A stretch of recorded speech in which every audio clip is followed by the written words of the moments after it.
오늘은 갈릴리에서 다시 시작하라는 제목으로 하나님 말씀 받겠습니다. 갈릴리에서 다시 시작하라는 제목으로 하나님 말씀 받겠습니다. 잘들 지내셨죠? 네, 멀쩡합니다. 네, 좋습니다. 전 어제 청소를 하다가 어디 모서리에 박아가지고 지금 티 안 나죠? 전혀. 네.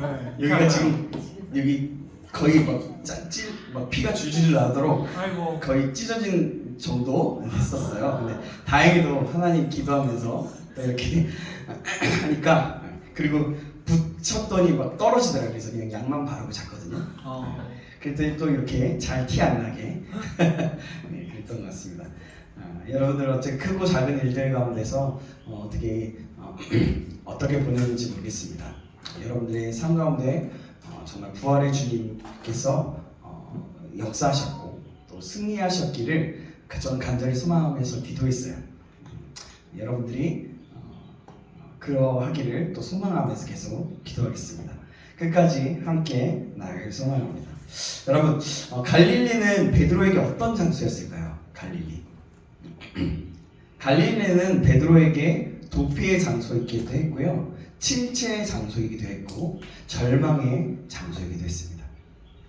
그러나 본문 말씀에서 우리는 갈릴리가 단지 절망의 장소만이 아니었다는 사실을 보게 돼요. 갈릴리는 베드로에게 회복의 장소였고, 소망의 장소였고, 도약의 장소가 되었습니다. 새로운 비전과 의욕을 얻은 곳, 바로 그곳이 베드로에게는 갈릴리였어요. 베드로는 절박한 순간에 예수님을 배반하게 되죠.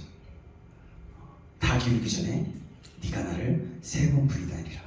어떤 사람이 이거를 갖다가 닭이 3번 울기 전에 3번 부인했다. 한 번 울고 부인하고 한 번 울고 이렇게 얘기하는 사람들도 있더라고요. 그렇게 헷갈릴 수도 있어요. 그러나 잘 보면 닭이 울기 전에 3번 부인한 겁니다.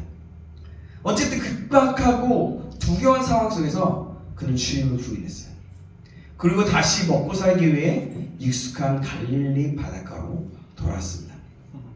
하지만 그때 부활하신 주님께서 어떻게 하죠? 그를 찾아오십니다. 그뿐만이 아니라 제자들이 찾아와봐요. 제자들에게 주님께서 베드로에게 하신 일은 무엇입니까? 요한의 아들 시몬아, 내가 나를 사랑하느냐? 묻는 거였어요. 주님은 베드로에게 사랑을 회복시키는 일을 하셨어요. 그것을 베드로는 이해할 수 없었습니다. 맨 처음에 나 같은 배신자를 기억하시고 이번 갈릴리까지 찾아오셨다고 라고 생각했을 겁니다. 베드로는 자기의 죄와 허물을 덮어주시는 그 하나님의 은혜에 감격했고 감사했으며 주님의 사랑의 깊이를 깨닫기 시작했습니다. 그래서 훗날 베드로는 이렇게 고백했습니다. 베드로전서 4장 8절에 이렇게 말합니다. 무엇보다도 열심히 사랑할지니 사랑은 허다한 죄를 덮느니라. 아멘. 우리도 신앙생활을 하다 보면 지치고 낙심할 때가 많이 있어요. 그죠? 똑같은 일상과 똑같은 것들을 계속 반복하는데 그 가운데도 어느 정서, 어느 감정에 따라서 똑같은 일이 있을지라도 그 반응은 달라요. 그래서 보면 겉으로는 멀쩡해 보여도 속으로는 무너지고 힘들어하는 순간들이 있습니다. 사도 바울조차는 이렇게 고백해요. 고린도전서 2장 3절입니다. 내가 너희 가운데 약하고 두려워하며 심히 떨었노라. 위대한 사도 바울도 그렇게 자기의 목숨을 다해서 정말 신약 성경의 거의 반을 쓴 그 사도 바울이 그런 고백을 한 거예요. 그리고 많은 성도들에게 고백하고 얘기하고 권면했던 그 사도 바울조차도 너무나 두려웠어요. 고린도 사역 중에 너무나 두려워서 떨었다라고 하는 거예요.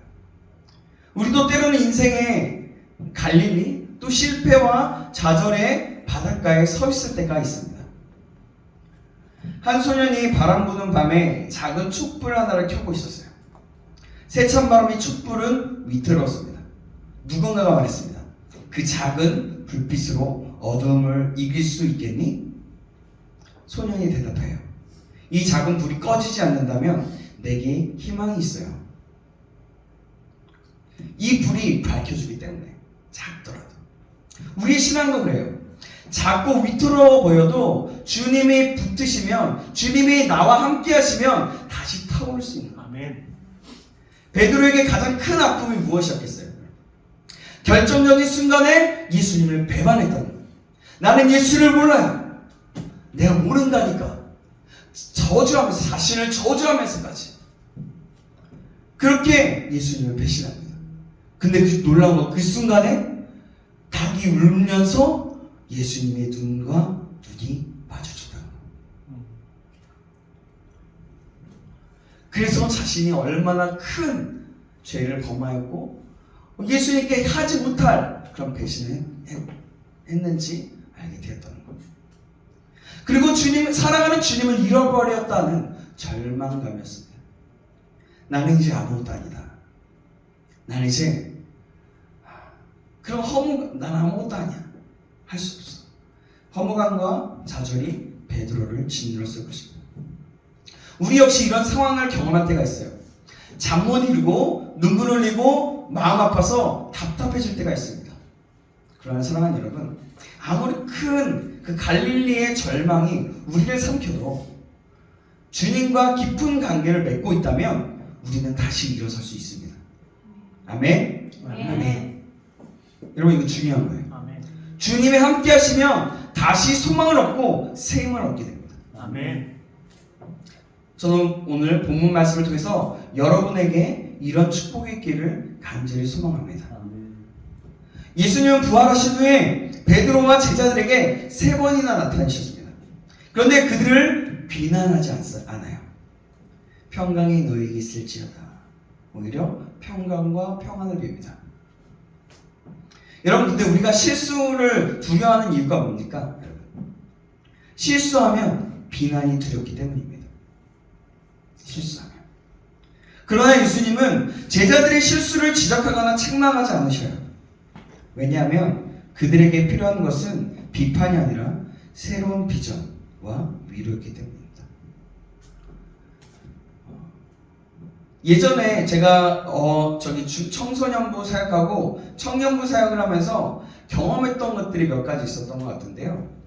그 양육할 때 몇 가지가 있어요. 2가지 방법이 있었어요. 첫 번째는 그것들에 대해서 잘못된 것들에 계속해서 지적하면서 비판하고 상처내어서 고치게 하는 거예요. 2번째로는 격려하고 장점을 부각시켜서 세워주는 방법이었습니다. 단기적으로는 비판이 빠르고 고치는 것 같았어요.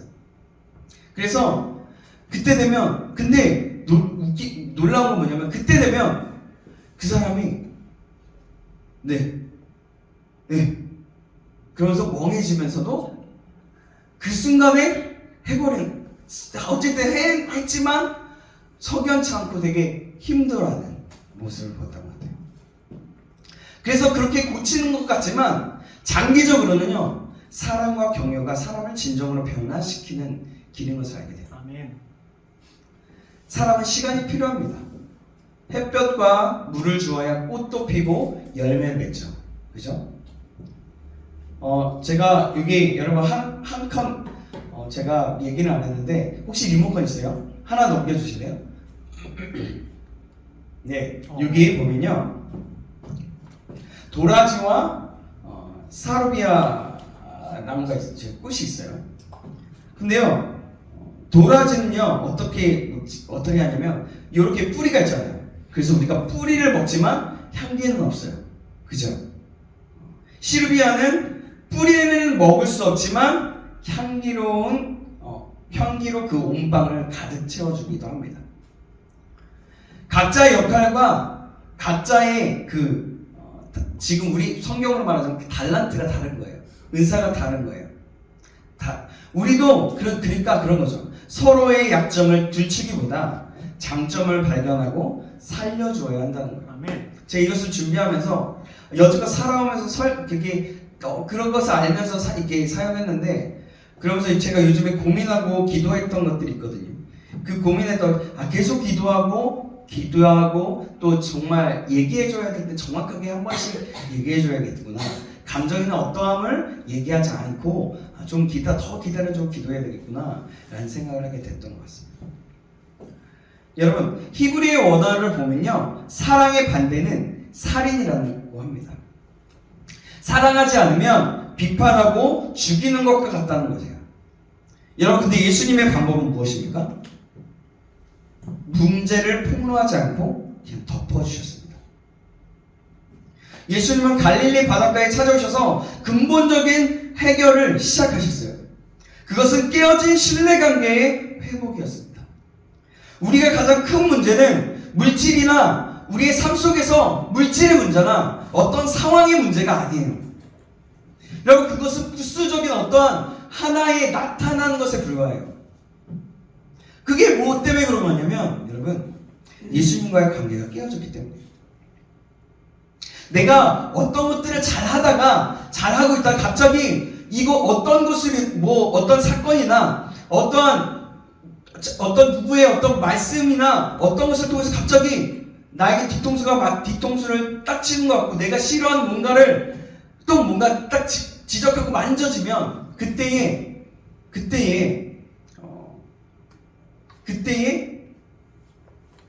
만약에 내가 반응하지 못하거나 정말 건강하게 반응하지 못하고 있다면 그것은 그 순간에 나의 어떠함으로 인해서 예수님과의 관계가 깨어졌다라는 겁니다.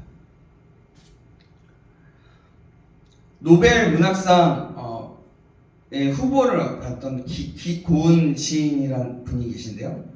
고은 시인이 이렇게 말했다고 합니다. 나는 시를 쓰지 않을 때 폐인에 가까운 존재가 된다. 그런데 시 한 편이 나오면 눈이 번쩍거리고 살아야겠다는 희망이 생긴다. 여러분, 그래요. 우리도 예수님과의 관계가 회복되면요, 눈이 번쩍 뜨이고 삶에 소망이 샘솟기 시작하는 겁니다. 아멘. 여러분, 내 삶 가운데 정말 변하는 게 없는 것 같고 내 삶 가운데 이렇게 해야 되는데 알겠지만 잘 안 되고 그런 가운데 혹시 있으신 분 계십니까? 그렇다면 예수님과의 관계를 회복시켜야 됩니다. 아멘. 그건 뭐냐면 예수님은 우리를 기다리고 계세요. 내 자리에 찾아와 이미 계십니다. 관계를 회복하기 위해서 와 계세요. 그런데 문제는 뭔지 아세요? 내가 예수님을 바라보지 않는다는 겁니다. 예수님을 찾지 않는다는 겁니다. 주님을 찾는다고 하고 주님께 간다고 하면서 말로만 그런다는 거예요. 정작 주님을 찾고 나가면 내가 뭔가 손해볼 것 같고 힘들을 것 같으니까 또 순종하다 보면 이 4시간 내가 놀고 좀 쉴 수 있는 시간, 또 내가 유튜브 볼 수 있는 시간, 내가 좀 뭔가 다른 거 할 수 있는 시간, 그 시간을 잃어버릴까 봐. 그렇다는 결국엔 예수님보다 먼저가 되는 것이 나의 환경, 나의 또 유튜브 보는 거, 또 게임하는 거, 아니면 또 내가 쉬는 것이 될 수 있다는 겁니다. 여러분, 문제의 핵심이 바로 예수님과의 깊은 관계 회복이라는 겁니다. 주님과의 신뢰가 새로워질 때 우리는 어떤 절망도, 어떤 상황도 뛰어넘을 수가 있어요. 예수님의 해법이 무엇이었습니까? 폭로하는 것이 아니었습니다. 드러내서 막 파헤치고 문제시하는 것이 아니라 문제를 다 알면서도 덮어버리셨다는 거예요. 예전에 산불이 난 영상을 봤던 것 같아요. 산에서 불이 나자 사람들이 위기에 처하게 되고, 또 사람들은 삽에 흙을 퍼서 불을 끄고, 나뭇가지를 꺾어서 불을 끄고, 옷을 벗어서 불을 끄고 막 그러려고 했어요. 그런데 안 되는 거예요. 잘 안 되는 거죠. 그런데 그때 헬리콥터가 나타나서 하늘에서 물을 몇 번 대용량으로 뿌려주고 나니까 그 크던 산불이 삽시에 꺼지는 걸 보았습니다. 요즘 경상도 쪽에서 났던 최근에 그 불은 좀 덜 여러 곳에서 한꺼번에 났고, 그래서 정말 규모가 워낙에 컸기 때문에 좀 그렇지만요. 그러니까 예전에 봤던 그랬다는 거죠. 저는 이것을 보면서 어떻게 생각이 드냐면 우리 현대인의 우리 신앙생활에 살아가는 사람들이 상처를 치유하는 방법도 마찬가지라는 거예요. 상처를 어떻게 치유할까요? 왜라는 질문보다 분석보다 하나씩 단계적으로 치료하는 것보다 예수님이 보여주셨던 것처럼 무조건적인 수용이 더 큰 상처의 치유제가 아닌가 그런 생각을 해보게 된다. 우리들은 문제가 생기면요 보통 우왕좌왕하고 문제를 분석하거나 또 어떻게 해결할 것인가 왜? 이런 질문을 하고 분석합니다. 그러나 예수님은 그런 분석의 방법보다 더 큰 방법을 사용하시기 원하십니다.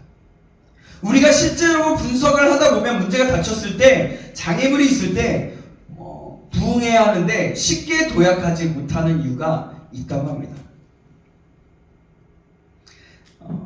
그것은 너무 분석하기 때문이라고 어떤 목사님이 말씀하시더라고요. 그 몸 안에서 실제로 어떤 문제가 생겼을 때 너무 분석하면 분석할수록 실제로 출구가 좁아진다는 거예요. 사람을 폐쇄적으로 만들어버리고 그나마 보이던 그 통로도 봉쇄해버리고 분석이 반복되면 영적인 잡림을 만들어버릴 경우가 더 많다는 거예요. 그러니까 분석하는 건 좋지만 분석으로 인해서 계속 그 분석 하다 보면 우리 시야가 더 좁아진다는 겁니다. 문제를 어느 정도까지만 그래서 저는 이렇게 했어요. 어느 정도까지만 분석하고 어느 정도의 문제를 덮어버려야만 제대로 덮어버려야 새롭게 출발할 수 있는 것 같습니다. 계속적으로 문제만을 분석하다 보면 그 분석 방법에 자신의 삶의 습관이 되어버립니다. 그래서 새로운 미래, 새로운 것들을 발견하지 못하는 경우가 있다는 거죠. 오늘 본문에 보면 제자들이 무엇을 하고 있었습니까? 그들이 분석하고 있습니다. 과거의 경험과 익숙해진 습관에 따라서 현실 문제를 해결하려고 노력하고 있어요. 그런데 예수님이 떠나니까 아무 문제가 해결되지 않습니다. 오늘 본문은 그런 경험과 습관으로는 예수님을 떠나자 문제를 해결할 수 없다는 것입니다. 인생의 밤이라는 것은 그런 것과 같습니다. 하나님의 덮어주시는 은혜가 있을 때 현실의 문제가 해결되기 시작하고 풀리기 시작한다는 거예요. 아멘. 그러나 인생의 밤에 있어서 하나님의 덮어주시는 은혜가 없다면 파괴적으로 일을 하기 시작하는 것과 같습니다. 보면 여러분 생각해 보세요. 가정도 사소한 말실수로 가족관계가 힘들어질 수 있잖아요. 그죠? 사소한 비판으로 친구를 잃어버릴 때가 있습니다. 사소한 실수로 사랑하는 사람과 등을 돌릴 때가 있습니다. 오늘 본문 말씀에 특별히 제자들의 모습을 살펴보면 예수님이 없을 때 자신의 삶의 그 과거의 문제를 계속 보면서 생각하고 힘없이 그물질을 하고 있을 때 아무런 삶의 도약이 없었다는 것입니다. 계속적으로 인생의 밤을 지내고 있다는 거죠. 그런데 예수님께서 나타나셔서 제자들에게 요구하십니다. 뭘 요구하실까요? 문제를 먼저 분석하셨을까요? 너희들 뭐 잘못했냐? 물어봅니까? 나를 따르라. 아니면 지적합니까? 예수님은 아무 말도 하지 않으시고 그냥 덮어버리세요. 그러니까 제자들에게 그 크던 문제, 예수님을 배반하고 예수님을 떠나고 그것 때문에 낭망하고 지쳐있던 그런 사람들이 예수님이 오시고 예수님이 나타나니까 그 큰 문제들이 너무나도 사소해져 버립니다. 아무것도 아닌 문제가 되어버린 거예요. 우리가 본문을 통해서 알 수 있는 것은 주님이 덮어주시는 은혜가 비판보다 또 어떤 분석보다 더 크다는 것을 발견하게 된다는 겁니다. 우리들은 과거의 것을 계속해서 생각해보면 그리고 또 문제가 그것들 또 한번 분석해보면 그러니까 그 분석에 계속 빠지다 보면 문제가 더 커질 수 있다는 사실을 발견하게 돼요. 따라서 우리가 문제를 분석하기보다는 그 순간 주님의 입혀주시고 덮어주시는 새로운 은혜가 있다면 새로운 출발이 가능하다는 거예요. 아멘. 계속해서 기도하고 하나님 이것을 분석하는 게 아니라 하나님 이런 상황에 하나님 도와주시고 하나님 개입하시고 일하여 주십시오. 그리고 하나님께서 행하실 그 은혜, 입혀주셨고 덮어주셨던 그 은혜가 우리 가운데 임할 수 있도록 도와주십시오 라고 기도하는 거예요. 그때가 새로운 은혜의 출발의 시간이 될 수 있다. 오늘 본문 말씀에서 예수님께서 우리들에게 보여주시는 가장 큰 그런 말씀은 문제를 일으킨 사람에게, 약점을 가진 사람에게 찾아가셔서 그 약점을 폭로하고 그 사람을 매몰시킨 것이 아니라 찾아가셔서 회복하시고 그 사람에게 먹이시고 격려하시는 모습을 볼 수 있다는 겁니다. 예수님께서 제자들에게 하셨던 그런 것처럼 우리의 문제에 있어서 외면하지 않으시는 것 같습니다. 때로 우리가 기도하고 때로 오랜 시간에 문제에 얽매여 있다 보면 그 기도가 해결되지 않고 문제 때문에 절망할 때가 있는데, 그러면 그럴수록 하나님이 덮어주시는 은혜를 기대하고 하나님께서 우리를 사랑하신다는 것을, 그런 확신을 가지고 문제 뒤에 뛰어넘는 하나님이 계시다는 것을 잊지 않길 바랍니다. 아멘. 그래서 문제를 뛰어넘어서 하나님과의 깊은 관계가 이어지고 그 깊은 관계에 나아갈 수 있는 저와 여러분 되시길 간절히 소망합니다. 두 번째, 그러면 우리는 문제를 어떻게 해결할 수 있을 것인가? 예수님 문제를 겉핥기식으로 해결하신 것이 아니라 근원적인 해결을 통해서 문제를 보시고 해결하신다는 거예요.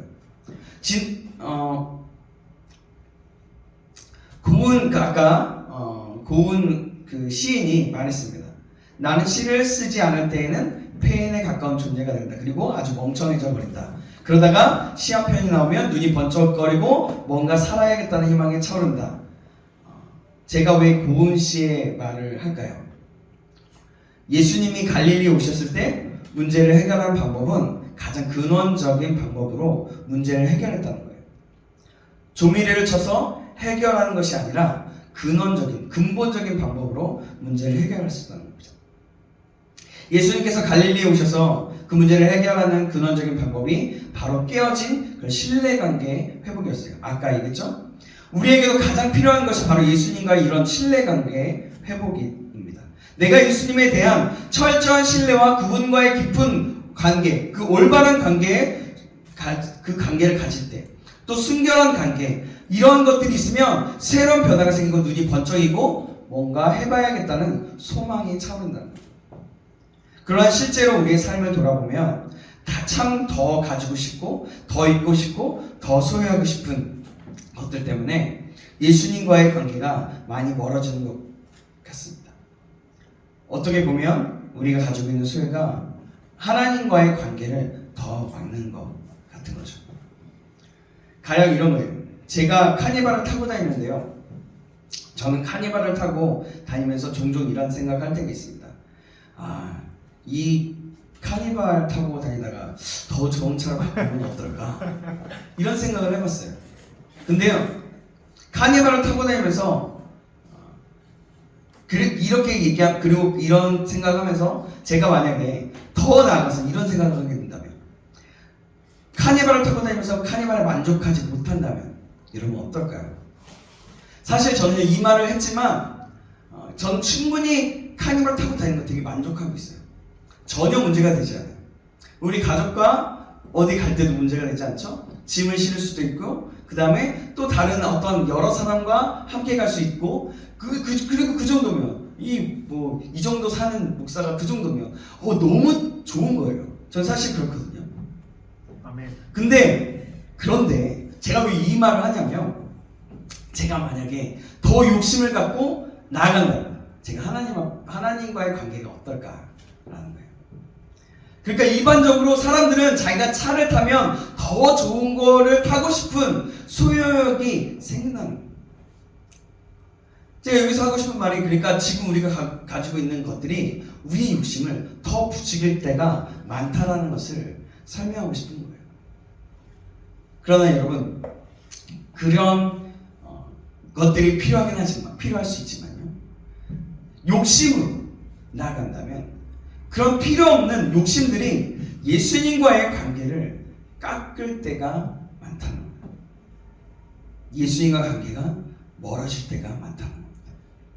아무리 과거가 훌륭한 신인이라고 할지라도, 신앙인이라 할지라도 존귀하신 예수님이 그의 곁을 떠나고 현재 예수님보다 더 다른 것을 사랑하고 좋아하게 될 때는 그것이 바로 위기의 사람이고 비천한 존재가 되기 시작하는 거예요.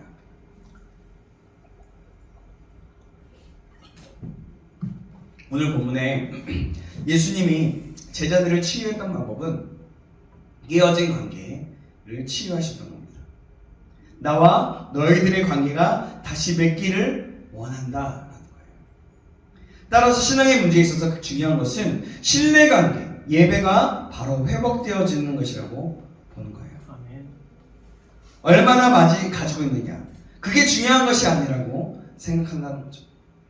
얼마나 좋은 대학 나오느냐, 얼마나 스펙이 좋느냐, 얼마나 인기가 많고 얼마나 능력이 있느냐, 그게 중요한 것이 아니다.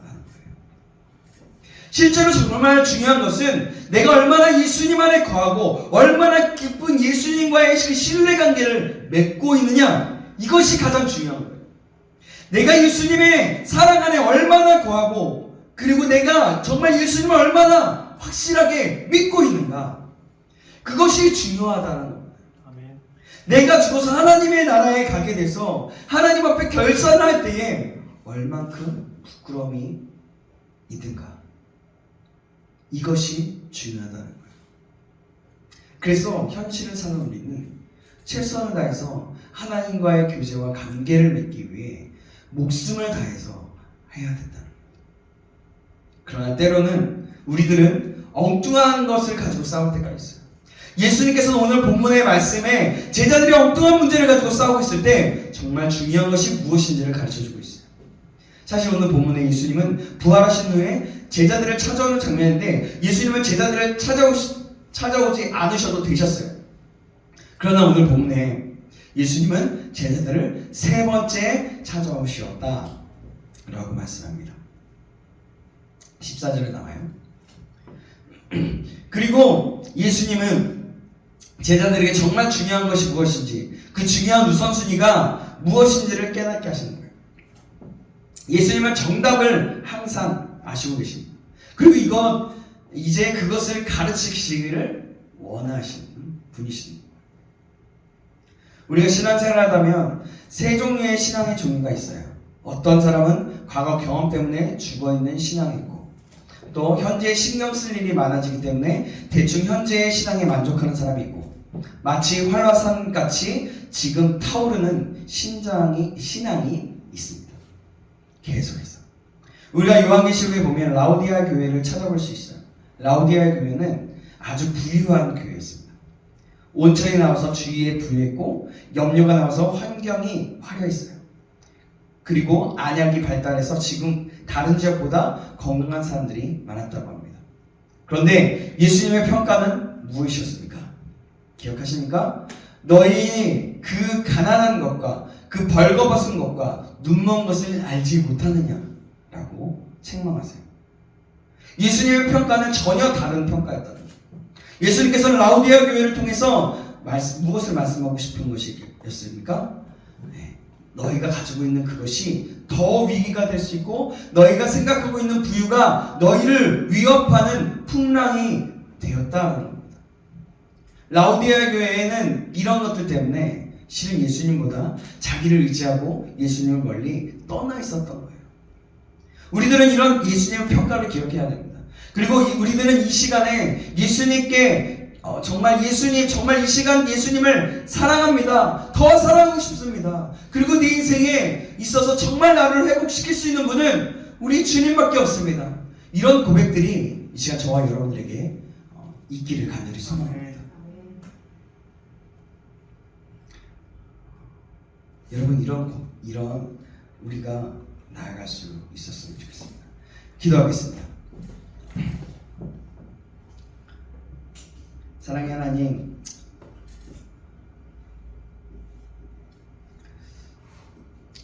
오늘 이 시간 저희를 부르시고 주님 앞에 말씀 앞에 서게 하심을 감사합니다. 우리는 문제 앞에서 두렵고 떨며 어떤 끝없는 분석과 자책 속에 갇혀 있을 때 주님은 우리를 책망하지 않으시고 그 모든 것을 덮어주시며 우리를 회복시키기 위해 찾아오신 분이심을 고백합니다. 주님, 저희가 과거의 상처와 실패, 아픔에 머물러 있지 않게 하여 주시옵소서. 끊임없이 분석하며 점점 시야를 좁아지고 마음이 닫혀버렸던 저희를 이 시간 주님의 덮어주시는 은혜로 새롭게 열어주시고, 예수님, 저희를 책망하기보다 품어주시고 실패를 지적하기보다 사랑으로 모르시고 격려하셨던 그 은혜를 이 시간 경험하게 하시고, 이렇게 그것을 더 깊이 알아갈 수 있도록 주님 인도하여 주시옵소서. 또 그리하여서 우리 각자의 삶이 아버지 회복 있게 하시고, 또 특별히 우리 청년부에 주님의 회복의 은혜를 부어 주시옵소서.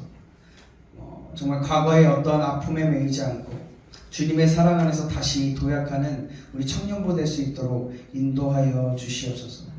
그래서 정말 주님과의 관계를 회복하고 날마다 나아갈 수 있는 우리 될 수 있도록 인도하여 주시옵소서.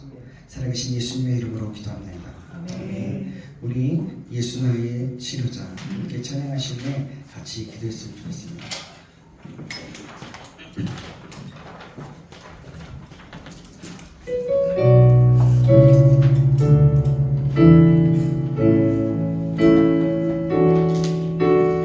예수 나의 좋은 치료자,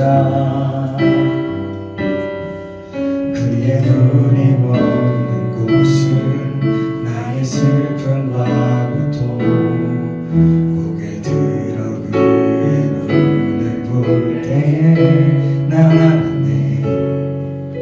예수 나의 좋은 치료자, 예수 나의 좋은 치료자, 그의 손길이 닿는 곳은 나의 상처와 아픔, 영원히 흐를 것 같았던 눈물 담아줬네.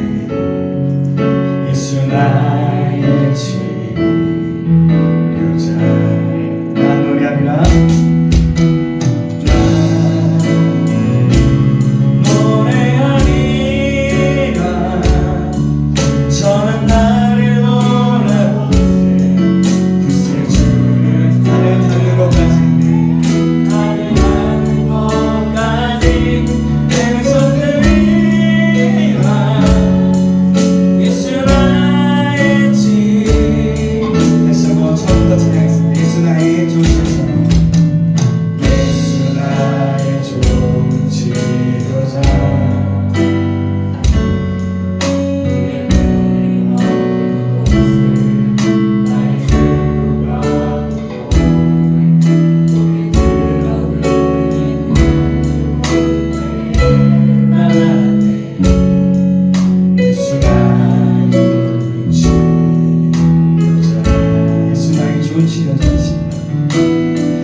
멀어진 듯한 느낌을 가지시는 분 계십니까?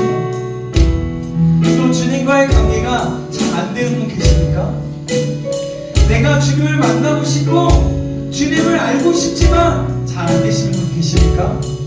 그러신 분이 계시다면 이 주님을 찾으시기 바랍니다. 주님, 그래서 나에게 더 나의 어떤 허물과 나의 어떤 죄악들을 지적하고 그것으로 바꾸려고 하는 것이 아니라 그것을 사랑으로 덮어주시고 나의 모든 것들 근본적인 것들을 치유하시고 바꾸시길 원하시는 주님 앞에, 주님 내가 여기 있사오니 나를 다시 한번 만져주시고 나를 만나주시고 나를 새롭게 하여 주시옵소서. 내 안에 다시 한번 주님과의 관계가 더 깊이 나아가는 시간 되게 하여 주시옵소서라고 우리 다같이 주여 한번 해주고 기도하시겠습니다. 주여, 하나님 그렇습니다. 내 안에 아버지 하나님께 다가가게 있어서 연약하고 부족하여서 아버지 하나님 아버지를 정하신 이가의 관계가 아버지 원하여 있음을 고백합니다. 아버지 주님 나를 새롭게 하여 주시옵소서. 내 안의 상처와 내 안의 문제들을 지적하고 아버지 누구나 나를 바꿔버리려고 하는 것이 아니라 그것을 덮어주시고 사랑으로 덮어주시고 아버지 근본적인 것들을 해결하기 원하시는 그 주님의 은혜를 기억하며 아버지 누가 주님 앞에 나오니 나를 새롭게 하여 주시고 나에게 근본적인 변화를 일으켜 주시옵소서. 새로운 갱신이 나갈 수 있도록 도와주시옵소서. 하나님으로부터 다시 한번 이 갈릴리로부터 이 어둠 가운데 있는 이 갈릴리로부터 다시 한번 새로운 시작으로 달려갈 수 있도록 인도하시는 것을 소망합니다. 하나님 저와 주시옵소서. 그래서 날마다 아버지 하나님 주시는 우리의 각자의 삶 가운데 새로운 무기 역사 갱신의 역사가 나타날 수 있도록 아버지 저와 주님 것들을 소망합니다. 이 시간에 다시 한번 기도하시겠습니다. 이 시간에 기도할 때 하나님 이제는 정말 나를 그렇게 변화시키실 것을 기대합니다. 나를 새롭게 하실 것을 기대합니다. 내가 이제는 주님을 찾기로 결단하고 결정하오니 하나님 나와 날마다 함께하여 주시고 이제는 나와 함께하는 것으로 끝나는 것이 아닌 내 삶 가운데서 내 삶 영역 가운데서 그 사랑과 그 은혜를 전하며 그 사랑을 함께 나누며 나아갈 수 있는 사람 될 수 있도록 인도해달라고. 그래서 우리 청년부 가운데 그렇게 서로를 돌아보고 서로를 정말 이 청년부 가운데 사랑이 넘쳐서 예수 그리스도의 사랑으로 덮어주심으로 말미암아 우리 시그루터기 청년부가 다시 한번 주님의 은혜 안에서 새로운 부흥의 역사, 새로운 성장의 역사, 하나님이 역사하시는 계획하시고 기뻐하시는 그 역사를 일으켜달라고 우리 다같이 주여 한번 외치고 다시 한번 간절하게 기도하시겠습니다. 주여,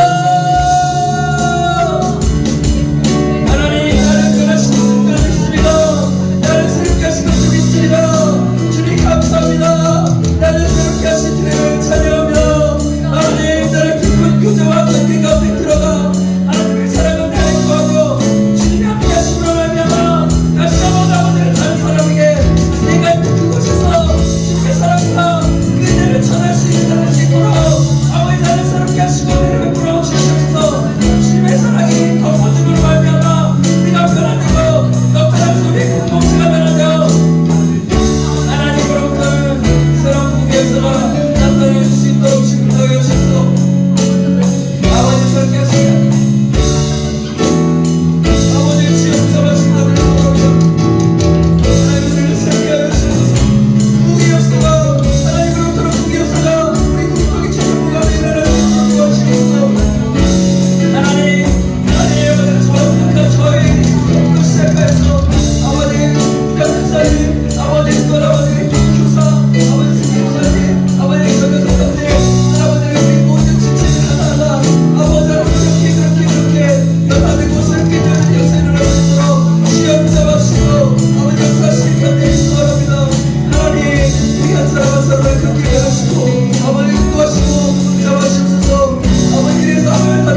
실패하고 좌절해 있고 주님과 주님의 곁에서 같이 있고 싶지만 잘 안 되어서 정말 다른 것을 더 사랑하여서 하나님 주님 곁으로 나아가지 못했던 저희들을 용서하시고 다시 한번 그것을 회복시켜 주시며 주님과의 관계가 온전히 회복되어지는 역사가 일어날 수 있도록 도와주시옵소서. 나를 덮어주시는 그 은혜와 사랑, 그 은혜와 사랑을 기억하고 우리가 알 수 있도록 도와주시고 더욱더 나아가서 우리 지체들에게 내가 살아가고 있는 그 가정과 아버지의 그 일터와 모든 부분들 가운데 이 사랑과 은혜가 아버지 우리 덮어줌으로 말미암아 하나님 그 은혜가 가득 채워지는 역사가 일어날 수 있도록 주님 인도하여 주시옵소서. 하나님 그리하여서 우리 청년부가 아버지 덮어주시는 하나님의 은혜로 말미암아 다시 한번 새롭게 거듭나고 아버지 하나님으로부터 난 사랑 부흥의 역사가 아버지 일어나기 원합니다. 하나님 저희가 초반에 기도했습니다. 하나님 정말 기도했던 그 우리 지체들의 인원이 채워지는 역사 또한 일어날 수 있도록 도와주시고 그러기 위해서 먼저 나부터가 아버지 우리 한 사람 한 사람부터가 새롭게 변화되어 그런 역사가 나타내 줄 수 있도록 인도하여 주시옵소서. 이것이 하나님을 기대합니다. 살아계신 예수님의 이름으로 기도합나이다. 아멘. 아멘.